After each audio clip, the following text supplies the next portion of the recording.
Hello, this is Nathan. I'm one of the trainers working at Snap, and today I'm going to be taking you through the questionnaire design element of the Snap Online editor.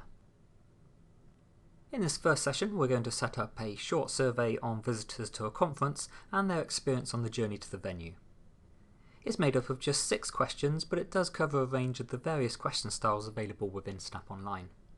So let's take you straight into the software. Today I'm going to be creating a survey in my tutorials folder. So my first step is just to click on New Survey. And we're initially presented with a number of different templates to begin with. Some of these are provided by Snap itself. Others have been either created by me or perhaps shared by a client or colleague. But today we're just going to go with the blank template. So if I press next, I'll just give my survey a name. And that will initially take us into the Build tab where we can type up our questionnaire.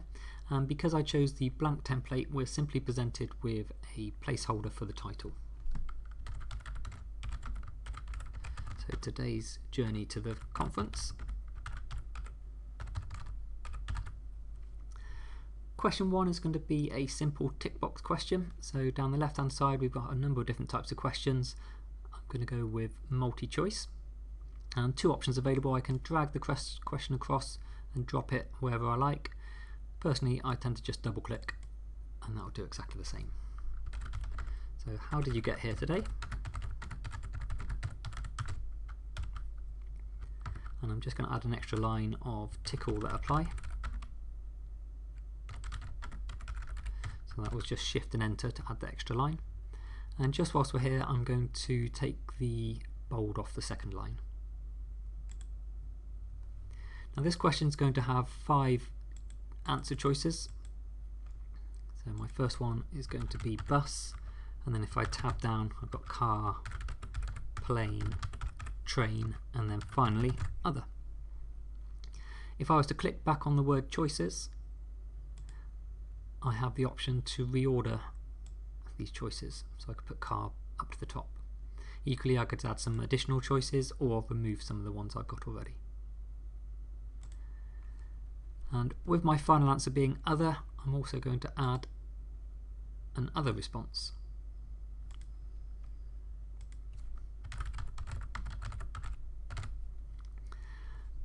And we're obviously expecting some answer text in here, some question text. So we can remove some of the space. So I'm actually going to take this down to 30 and specify how deep this box will be. Question number 2 is going to ask them how much they spent getting to the venue today. So that's going to be an open-ended question.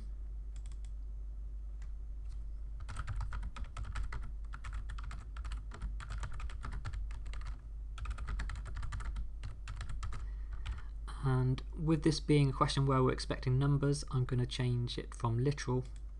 And if I scroll down a little bit, there's one in there for quantity.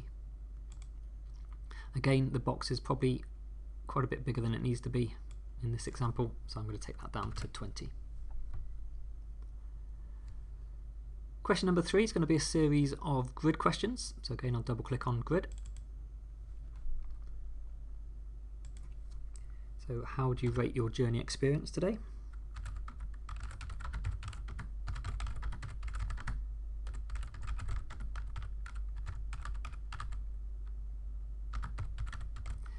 And I'm going to have 5 answer choices across the top and 4 sub-questions down the side. So my first answer is going to be very poor. Then if I tab, I've got poor, okay, etc, etc. And then my sub-questions down the side, I'm going to have price,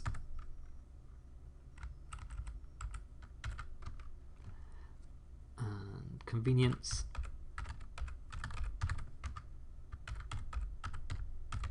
punctuality, and finally comfort. Now in this particular example I've got nice short answer text and my question text is also just sort of one word. Obviously you may well have a couple of words, a couple of sentences, so you can allocate more space obviously to the question text and less space to the answer text.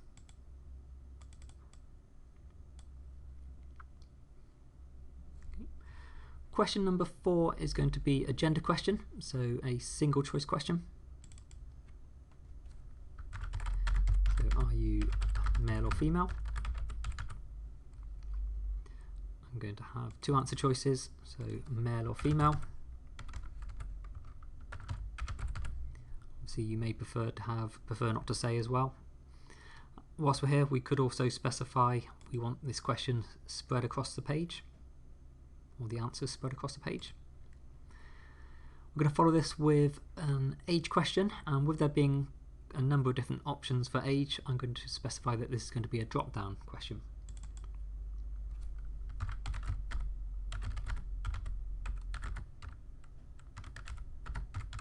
So what age band do you belong to?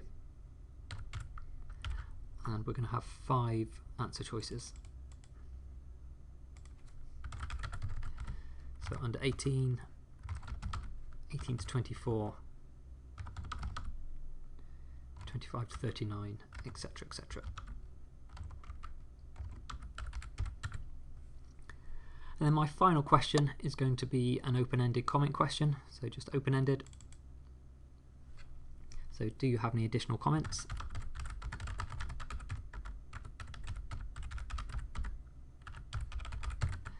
And in this example, we're probably expecting quite a bit of text in here, so maybe a good couple of lines, maybe a couple of paragraphs. So I'm going to specify that that's going to be 4 rows deep. And just from a formatting point of view, I'm going to take it down to 80%. Okay, so there's our basic questionnaire typed up. At this stage, I'm going to take the opportunity to press the Save button. And I'm now going to pop a company logo into the top. So I'm going to add either a title, subtitle or instruction. I'm going to go with subtitle. And across the top we've got the insert an image icon. So if I go and choose my image, so today I'm just going to browse off to my desktop. So I'm going to go with that image. Do make sure you make use of the alt text, which is sort of hover text, just from an accessibility point of view.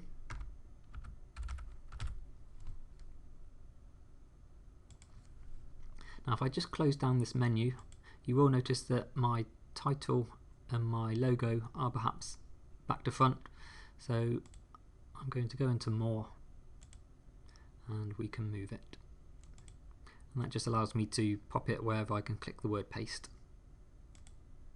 Equally, I could have dragged it and moved it in the same way. Okay, and I'll save again. So we have a nice simple survey. I'm going to take the opportunity now to go into the Collect tab,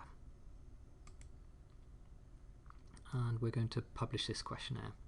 Obviously there's a lot more we can and will do in the follow-on videos to today, but we're going to go ahead for the time being at least and publish this survey. We've got a preview link, so it warns you that it is just a preview, so it won't be collecting any data, so you can see how it's working.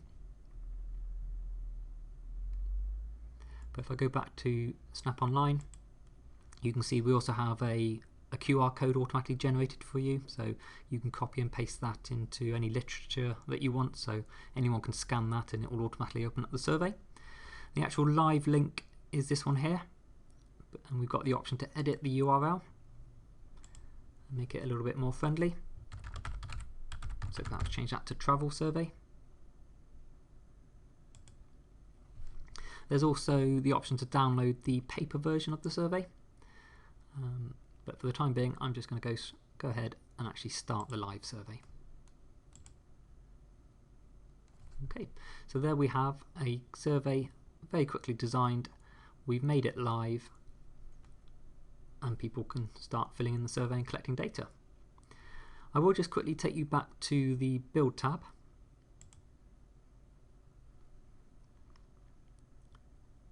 just to point out that although we typed this survey up as an online survey, and in fact specifically for a PC or laptop, so something with a fairly good sized screen, as you saw a moment ago, it has created a paper version in the background. It's also created a tablet version, so one which is suitable for different size screens, and really importantly a mobile phone friendly version as well, where the grid questions, which were sort of very good to very poor across the whole page, have now been converted to drop down menus.